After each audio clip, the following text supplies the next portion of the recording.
تقریب میں پہنچے. انصار کی عورت بچیاں تقریب میں دف بجا رہی تھی. اس کا اصول ہے دف بجانے میں اتنا ہی کلمہ زبان سے نکلا, ہم میں ایسے نبی ہے جو آئندہ کی خبر دیتے ہیں. اللہ کے رسول نے روکا نہیں, میں آئندہ کا علم نہیں جانتا, سوائے اللہ کے کوئی نہیں جانتا ہے. تو ہم جائے, ہمارا آئندہ کا کیا بتاؤ؟ تمہیں اور مجھے ہر آن اللہ کے خیر کا انکار کرنا پڑے گا کہ سوائے اللہ کے کسی کو علم نہیں ہے. مثال دیتا ہوں کو, جس وقت اس نے منع کیا اسی وقت علی نکلے اور اللہ نے ان کو فتح دی. اور اس وقت علی نے جملہ کہا تھا, جو تیری خبر پر یقین کرے گا وہ اپنے معاملات اللہ سے چھوڑ کر تیرے حوالے کر دے گا. تو ابلیس نے, شیطان نے چھوٹا سا مشورہ دیا, کتنا جملہ کہنا. وہ بیچارے عورت بھولی والی وہ آئی حضرت ایوب علیہ السلام کے پاس, فرمایا اگر آپ چھوٹا سا کلمہ کہو گے نا اللہ آپ کو شفا دیں گے. ایوب علیہ السلام نے جو باتیں کہی سن لینا. ایوب علیہ السلام نے پہلا جملہ کہا, حضرت حوا کے مشورے سے آدم علیہ السلام جنت سے باہر نکلے ہیں, تیری اس مشورے سے میں انبیاء کرام کی زمرے سے باہر چلا جاؤں گا. اللہ. پھر دعا کے لیے ہاتھ اٹھائے, ربی انی مسنی الضر وانت ارحم الراحمین. یا اللہ اب حال میرے ایمان تک آ گیا اور میرے گھر تک آ چکا ہے, یا اللہ مجھے تکلیف پہنچی ہے, اللہ تو مجھے شفا دے دے. شیخ اسر رحمۃ اللہ علیہ نے لکھا, گوشت ایسا نیچے لٹک رہا تھا پنڈلی سے, اللہ نے فرمایا پنڈلی مار زمین پر. جیسے زمین پر مارا پانی کا چشمہ باہر آ گیا, فرمایا اس کو پی لے. جیسے پی لیا اندر کی ساری بیماری ختم. فرمایا نہا لو. جیسے نہا لیا باہر کی ساری بیماری ختم ہو گئی. اور کونے میں کھڑے ہو گئے اور ان کی بیوی ڈھونڈتے ڈھونڈتے آئی, ان کو ہی پوچھ رہی ہے, میرا یہاں ایک شوہر تھا نا, ایک کوڑی پر پڑا ہوا تھا, وہ دیکھا کہ تم کو؟ وہ تم کو دکھا؟ دیکھو ساری باتوں کا خلاصہ دوست عزیز بزرگوں یہ ہے کہ مجمع نیت کرے, ہم سوائے اللہ کی کچھ نہیں کہیں گے. کرتے نہیں انشاءاللہ. دوسری گزارش, ایک تو ہے نماز پڑھنا اور ایک ہے نماز پر امت کو لانا. دونوں کام یہ مجمع لے کر یہاں سے چلا جائے. پہلی مثال دیتا ہوں, سیدنا عمر رضی اللہ عنہ کو فیروز لولوی نے خنجر مارا. کیسا مارا تو بھی بتاتا ہوں.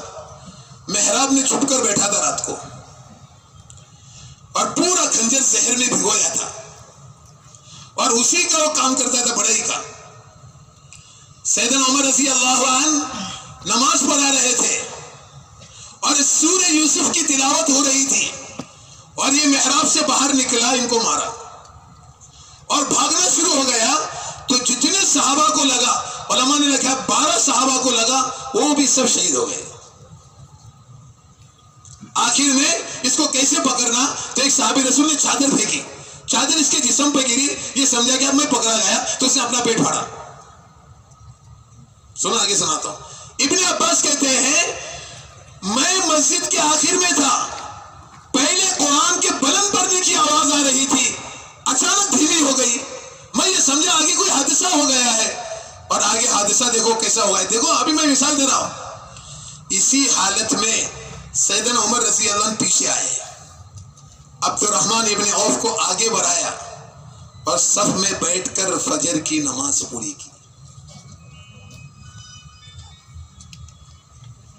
ہم سب کو کسی کو گنجائش ہے جو یہ کہیں کہ نماز کے لیے میرے کو عذر ہے؟ آگے سنیے, لوگوں نے ایسی چادر ڈھک دی گھر میں, اطراف میں لوگ جمع ہو گئے. یہ سوال دل میں ہے کہ انتقال کر گئے ہیں یا بے ہوش ہے, کیسے پتا چلے گا؟ ایک نے کہا آسان عمل ہے, پر کیا ان کے قریب جاؤ اور اتنا ہی کہو الصلاۃ. ایک آدمی قریب آیا کہ امیر المومنین الصلاۃ. سیدنا عمر نے چادر پھینک دی, فرمایا ہاں جو نماز نہ پڑھی اس کا دین میں کوئی حصہ نہیں. آگے سناؤ تو ذرا علماء کو ہمارا یہ نہ ہو جائے.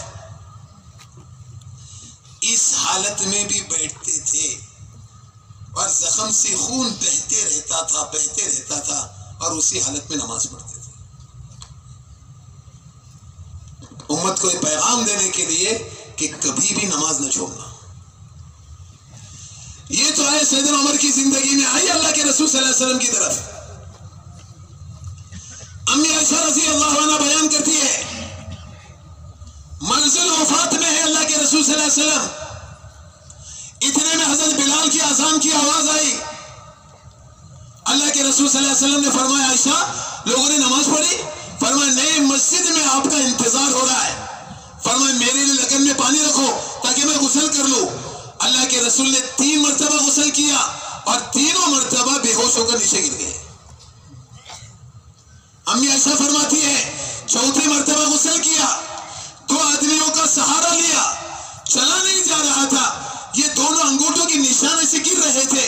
اسی حالت میں مسجد گئے، ابو بکر کے بازو میں بیٹھے اور اس حالت میں بھی نماز پوری کی. ہم میں سے کسی کو گنجائش ہے کہ ہم نماز چھوڑ دے؟ آگے سناتا ہوں آپ کو. یہ ہمارا ممرا کا مجمع ہے، ماشاءاللہ سارے پڑھے لکھے ذمہ دار لوگ ہیں. اگلا کام وہ کریں گے جو سیدنا عمر رضی اللہ عنہ نے کیا ہے. فجر کی نماز پڑھائی اور ایسا مسجد کی طرف نظر ڈالی تو ایک آدمی نظر نہیں آیا.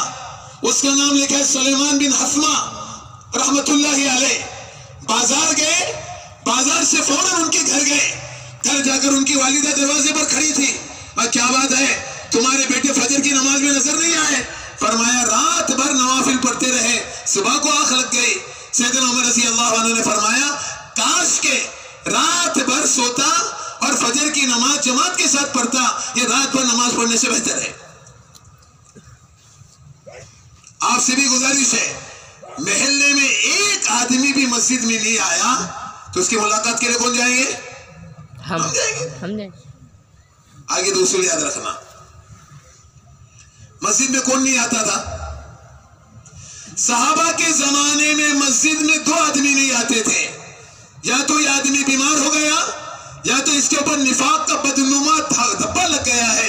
یہ 2 ہی آدمی مسجد میں نہیں آتے تھے، نہیں تو آدمی قدم گھسیٹتے ہوئے مسجد میں آتا تھا. مثال دیتا آپ کو، عبداللہ ابن ام مکتوم رضی اللہ عنہ آپ صلی اللہ علیہ وسلم کے پاس آئے کہ اللہ کے رسول میری آنکھیں نابینا ہے اور میرا جو پارٹنر ہے نا اس سے میری بنتی نہیں، اور رات کو جب میں نکلتا ہوں تو پتھر سے یا کبھی درخت سے ٹکرا جاتا ہوں. اللہ کے رسول صلی اللہ علیہ وسلم آپ مجھے اجازت دو میں گھر میں نماز پڑھ لوں. اللہ کے رسول صلی اللہ علیہ وسلم نے فرمایا اذان کی آواز سنتے ہو؟ فرمایا سنتا ہوں. تیرا مسجد آنا ضروری ہے. کسی کو بھی اللہ کے رسول صلی اللہ علیہ وسلم نے کیا نہیں دی؟ اجازت نہیں دی. آگے سنو، چھوٹی سی بیماری آئی نا، بیماری، ہم لوگ نماز چھوڑ دیتے ہیں. اس میں چھوٹی سی بیماری آئی، نماز چھوڑ دیتے ہیں. ورنہ تمہیں مجھے پتا نہیں کہ نماز میں ہی شفا ہے. حضرت علی رضی اللہ عنہ بیمار ہو گئے، آپ صلی اللہ علیہ وسلم قریب آئے اور اپنی چادر کا حصہ حضرت علی پر ڈالا اور 2 رکعت صلاۃ الحاجہ کی نیت باندھی، سلام پھیرا اور کیا فرمایا علی جس چیز کا سوال میں نے اللہ سے اپنے لیے کیا وہ آپ کے لیے بھی کیا ہے، اور جس چیز کا میں نے سوال کیا اللہ نے میرا سوال ہمیشہ پورا کیا ہے. کیا اللہ تجھ کو شفا دے. حضرت علی کے دل میں چند قدم ہی چلا تھا، اللہ نے مجھے شفا دے دی. لیکن ہم ادنا بیماری پر سب سے پہلے کیا چھوڑ دیتے؟ معاف کرنا. چھوٹا سا مشورہ دیا ابن عباس رضی اللہ عنہ کا طبا نے. کس پر؟ ان کی آنکھ کی بینائی جا رہی تھی. چھوٹا سا مشورہ تھا 1 ہفتے تک سجدہ نہ کرنا اور 1 ہفتے تک چت لیٹنا. ابھی میں آ رہا تھا صبح کو یہاں تخت پر، یہ دوپہر کو ایک بچے سے چت لیٹا ہوا تھا الٹا. کبھی نہیں الٹا لیٹنا. اللہ کے رسول صلی اللہ علیہ وسلم کی حدیث ہے الٹا سونا اللہ کو پسند نہیں. دوسرا جملہ بہت سخت ہے، جہنمی لوگ جہنم میں الٹا لیٹیں گے. کبھی نہیں سونا الٹا. آگے سنیں، ابن عباس کو جیسے مشورہ دیا، ابن عباس رضی اللہ عنہ نے امی عائشہ رضی اللہ عنہ کو خط لکھا یا پوچھنے کے لیے بھیجا ابو ہریرہ کو اور مدینہ کے فقہا کو. سب کا ایک ہی جواب تھا، ایک ہفتے میں آپ سجدہ نہیں کریں گے، اور اگر آپ کو موت آ گئی تو ایک ہفتے کی نمازوں کا کیا؟ حضرت ابن عباس آگ کی روشنی جانے پر صبر کیا، لیکن انہوں نے تختے پر سجدہ کرنا یہ بھی پسند نہیں کیا. لیکن آج کے علماء نے اجازت دی ہے، وہ تو کمال تقویٰ ہے، اس کی وجہ سے انہوں نے احتیاط برتا.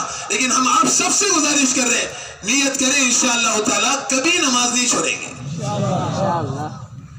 اگلی گزارش آپ سے، آج کا مسلمان کیا کہتا؟ میں نماز پڑھتا ہوں لیکن میرے مسئلے نہیں حل ہو رہے ہیں. معاف کرنا، اگلا جملہ بہت چھپتا ہوا ہے. حضرت نے کہا پہلے یہ تو دیکھو کہ نماز تمہارے لیے دعا کر رہی ہے بد دعا کر رہی ہے؟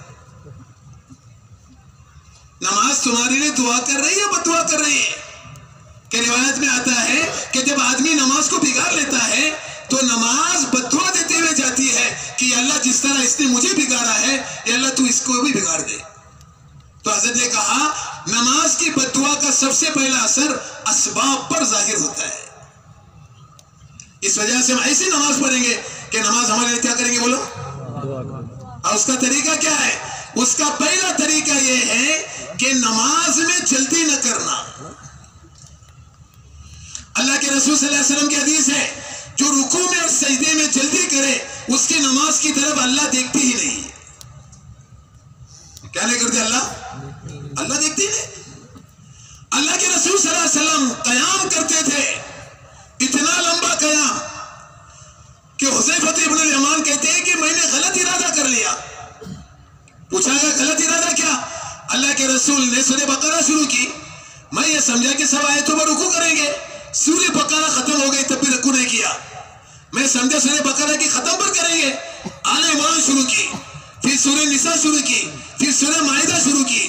کتنے بارے ہو گئے؟ چھٹا پارے کا پاؤ شروع ہو گیا، تب جا کے اللہ کے رسول نے رکوع کیا. اور امی عائشہ بیان کرتی ہے اتنا لمبا قیام کرتے تھے کہ پاؤں پر ورم آ جاتا تھا، اور ورم آ کر